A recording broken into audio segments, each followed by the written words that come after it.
Hello, I'm Daniel with Chaz Roberts Air Conditioning.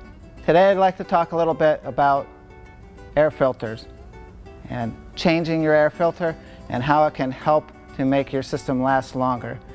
Changing your air filter is one of the single most important things and one of the easiest things a homeowner can do to help extend the life of their system, increase their energy efficiency, and reduce the wear and tear on their internal components of the system.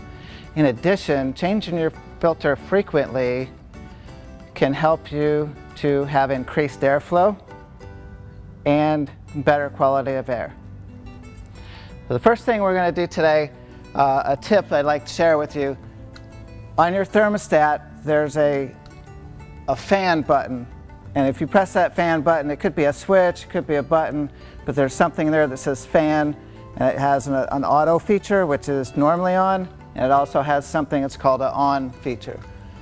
If you set the fan to on,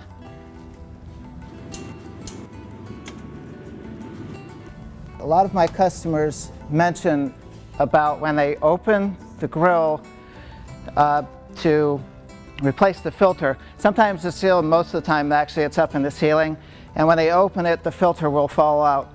If you put the fan to on, the fan will hold the filter in place. So it will stay in there so it doesn't fall out and hit you or anything like that. So it can also help you when you're putting the filter back in. So when you replace your filter, we recommend replacing the filter every 30 days. The reason we do that is it's kind of similar to changing your oil in your car. Every time you change your oil, you change the filter. The more often you do that, the more efficient your car is, the better it operates, the longer it will last. So we recommend changing your filter as often as possible, 30 days. Again, if you have the fan on and you put your filter in here, the fan will suck the filter right into the housing here and hold it in place.